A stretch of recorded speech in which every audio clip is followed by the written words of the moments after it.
बिस्मिल्लाहिर्रहमानिर्रहीम। अस्सलाम वालेकुम सामीन व नाज़रीन। मैं Iqbal Shah advocate Nizampur legal clinic में आपकी खिदमत में क्लास नंबर 110 यानी 110 में हाजिर हूँ एक नए क्लास के साथ। और आज का जो क्लास है वो सेक्शन 8 हम पढ़ेंगे फैमिली कोर्ट एक्ट 1964 का। और आज जो है यह इंटीमेशन टू डिफेंडेंट्स, एक हो या दो हो, ज्यादा हो तो डिफेंडेंट्स, एक हो तो डिफेंडेंट। और लास्ट में हमने सेक्शन 7 में इंस्टीट्यूशन ऑफ सूट कहा था कि हम सूट को कैसे, फैमिली सूट को दर्ज कराते हैं, दाखिल दफ्तर करते हैं या कोर्ट में फाइल करते हैं, सबमिट करते हैं। तो जब सबमिट होता है तो इसमें हम फिर इंटीमेशन ऑफ डिफेंडेंट्स जो होते हैं या डिफेंडेंट, उसको किस तरीके से इंटीमेट करते हैं, और वो तरीक़ेकार जो है वो सेक्शन 8 में मौजूद है। और वो इसका सब सेक्शन 1 जो है वो है when a plaint is presented to a family court it. अगर हम फैमिली कोर्ट में कोई भी प्लेंट हम प्रेजेंट करते हैं तो number 1 shell fix a date. तो जैसे वो एडमिट होता है तो सबसे पहले उसमें एक फिक्स डेट लग जाती है of not more than 30 days for the appearance of the defendant, जो कि 30 दिन से ज्यादा का नहीं होगा डिफेंडेंट को या मुदाले को बुलाने के लिए या उसकी अपीयरेंस के लिए। B shall issue summon to the defendant to appear on a date specified therein, और डिफेंडेंट या मुदाले के खिलाफ समन जो है इशू हो जाएंगे।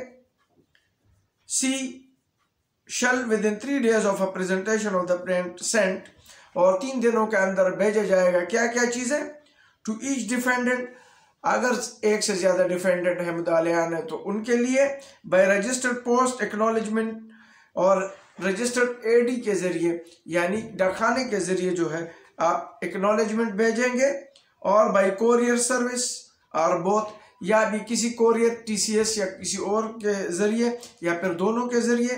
नोटिस ऑफ द सूट, या सूट का जो नोटिस है together with a copy of the plaint, और प्लेंट की कॉपी के साथ a copy of the schedule refer to in subsection 1 of section 7, या अगर इसके साथ कोई शेड्यूल दिया गया है उसके साथ, and copies of the documents, या कोई डॉक्यूमेंट्स उसके साथ है, अ लिस्ट ऑफ डॉक्यूमेंट्स जो हो उसके साथ। और number 3 to a chairman of the union council, ये या तो यूनियन काउंसिल के चेयरमैन को जिसके उसमें वो रहता है, या फिर डायरेक्ट डिफेंडेंट के पते पे। Number 2 every summon issued under clause B of subsection 1 shall be accompanied by a copy of the plaint, और जो भी हम समन इशू करेंगे उसके साथ जो है प्लेंट की कॉपी भी मुदाले के पास भेजी जाएगी। Number 3 on receipt of the notice under section C of subsection 1 the chairman shall, और अगर चेयरमैन के पास जाता है तो वो डिस्प्ले करेगा उस यूनियन काउंसिल के एरिया में। और number 4 service of the plaint and it's accompaniments in the manner provided in class B or C shall be deemed to be due service of the plant upon the defendant। और जब ये तमाम सारी चीजें हो जाएंगी तो फिर ये ऐसा समझाएगा कि वो इस पे सर्विस हो चुका है। Number 5 every notice and it's accompaniments under class C of subsection shall be served at the expense of the plaintiff, और ये तमाम चीजें जो है ये मुद्दई के खर्चे पे होगा, कि जो भेजेगा, जो खर्चा करेगा पोस्ट का और टीसीएस का, ये सब प्लेंटिफ ही करेगा।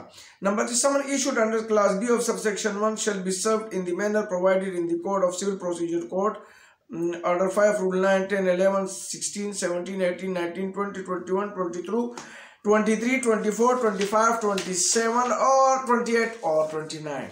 और ये जो सबसेक्शन 6 कहलाता है वो कहता है कि जो समन इशू होंगे ये उसी मैनर पे होंगे जो सिविल प्रोसीजर कोड के ऑर्डर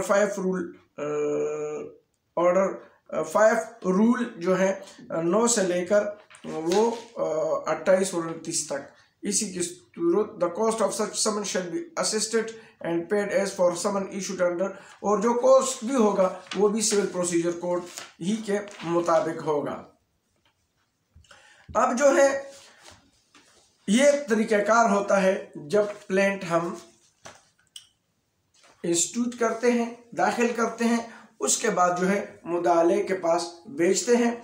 तो आसान लफ्ज़ों में ये कहते हैं कि जब हम कोई सूट दाखिल करते हैं, ये तकरीबन इंस्टीट्यूशन 7 और 8 एक दूसरे के साथ नती हैं, और इसके बाद रिटन स्टेटमेंट होगा जो मुदाले पर जवाब देता है। तो आने वाले, मैंने आपसे कहा था कि मैं प्लांट के पूरे एग्जिबिट करूंगा कि प्लांट कैसे होता है, तो आने वाले लेक्चर में मैं प्लांट को ज़रूर आपके साथ एग्जिबिट करूंगा कि इस तरह प्लांट होगा। क्यों कि इससे बाद जो रिटन स्टेटमेंट जवाब दावा आएगा, जब वो पढ़ेंगे तो उसका भी मैं एग्जिबिट करूंगा, वो भी बताऊंगा, ताकि आप उससे वेल अवेयर हो जाएं कि ये प्लांट किस तरह होता है फैमिली सूट का, और उसका जवाब दावा कैसे होता है। तो आसान लफ्ज़ों में कि जब हम इंस्टीट्यूट करते हैं तो उसमें जो है डिफेंडेंट के पते पे जब हम भेजते हैं, तो उसमें जो हमने प्लान दिया वो होता है, उसमें जो है तमाम डॉक्यूमेंट्स अगर हमने उसके साथ लगाए हों वो देने होंगे, उसके साथ जो अगर कोई शेड्यूल दिया हुआ होगा वो देंगे, वो तमाम चीज़ें। और साथ साथ ये जो है ये भेजेंगे हम उस पर अक्सर रजिस्टर्ड पोस्ट का जो है वो एडी हम उसको कहते हैं, वो जो है उसका ऑर्डर होता है थ्रू पोस्ट, या जो है फिर वो थ्रू टीसीएस या किसी भी कोरियर के थ्रू, ये शुरू में जो होता है वो इसी का ऑर्डर होता है। अगर फिर वो इस सूरत में नहीं आते हैं नेक्स्ट डेट पे या कई डेटों पे, तो फिर हम सब्स्टिट्यूट सर्विस का भी एप्लीकेशन हम दे सकते हैं। यानी उसके बाद वो जो है वो करते हैं, पेस्टिंग का होता है कि वो वहाँ जाके उसके एरिया में, डिफेंडेंट के एरिया में पेस्टिंग हो जाती है, उसके घर पे पेस्टिंग हो जाती है 2 गवाहों की मौजूदगी में। और साथ साथ उसके बाद जो है अगर फिर भी नहीं आते हैं तो फिर जो है न्यूज़पेपर में यानी पब्लिकेशन के थ्रू उसको बुलाया जाता है, और अगर उसके थ्रू वो भी नहीं आते हैं तो फिर साइट क्लोज हो जाती है, एक्स पार्टी ऑर्डर हो जाता है, और ये फैसला एक तरफा हो जाता है। ये आहिस्ता आहिस्ता मैं आपको बताऊंगा, एक्स पार्टी तमाम प्रोसीजर आएंगे। लेकिन आज चूँकि डिफेंडेंट को बुलाने का वो था इंटीमेट, उसको कैसे किया जाएगा, तो वो तरीका था सेक्शन 8 में, और सेक्शन 8 में मैंने आपको बता दिया कि जैसे प्लांट जो है इंस्टीट्यूट होता है, तो फिर डिफेंडेंट को उसके पते पे, जो मैं अभी आपको बता चुका हूँ कि ये तरीके जो है उसके साथ भेजेंगे।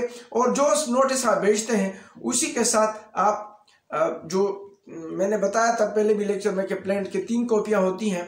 अगर एक डिफेंडेंट है और अगर ज़्यादा है तो उसी के मुताबिक ज़्यादा कॉपी और बनाई जाती है। वैसे जो ग्रीन पेपर पर, लेजर पेपर पर बनता है, जज के लिए होता है 2 कॉपी, एक ओसी ऑफिस कॉपी होती है, एक टीसी जो ट्रू कॉपी होती है, डिफेंडेंट के पास जाते हैं वो कॉपियाँ। और ये जो कॉपियाँ होती है डिफेंडेंट, वो नोटिस के साथ ही नती किया जाता है और वो डिफेंडेंट के पते पे भेजा जाता है। और अगर वो भेजा नहीं गया है और वो जैसे डिफेंडेंट वकील के थ्रू आता है तो वकील पहली डेट पे वकालतनामा देता है और वो जाके वो जो कॉपी है वो रिसीव कर लेते हैं केस का। और जैसे वो कॉपी रिसीव कर लेते हैं, अगर वो नोटिस के साथ नहीं भेजा है तो वो यहाँ कोर्ट से रिसीव कर लेते हैं। और कोर्ट से रिसीव करने के बाद जो है वो फिर डिफेंडेंट को बताता है अपने केस के मुताबिक कि ये वाक़यात जो है इस केस में, जो कि मैं प्लांट में बताऊंगा आने वाले लेक्चर में कि इसी तरह पूरे वाक़यात बताते हैं। फिर उसके 1 बाय 1 जो ग्राउंड होते हैं उसी का फिर जो है वो जवाब दावा होता है, रिटन स्टेटमेंट होता है, उसका जो मुदाले हैं वो जवाब देता है। तो आने वाले क्लास में हम ये एग्जिबिट करेंगे, उसके बाद हम रिटन स्टेटमेंट पढ़ेंगे। आज के लिए इतना ही, जो मैंने सेक्शन 8 के बारे में बताना था कि हम कैसे डिफेंडेंट को इंटीमेट करेंगे जब हम फैमिली सूट दाखिल दफ्तर करते हैं, दर्ज का उसमें कोर्ट में हम सबमिट करते हैं। तो आज मैंने सेक्शन 8 के बारे में बताया। लेकिन जाते जाते मैं आपको ज़रूर ये रिक्वेस्ट करूंगा कि अगर आप मेरे चैनल में नए हैं तो आप मेरे चैनल को ज़रूर सब्सक्राइब करें और कमेंट्स करें, और इसको जो है ज़रूर आप इसके बेल आइकन को भी आप प्रेस किया करें ताकि मेरे आने वाले वीडियो आप तक मिलते रहें। आज के लिए इतना ही, इजाज़त चाहता हूँ। अल्लाह हाफ़िज़।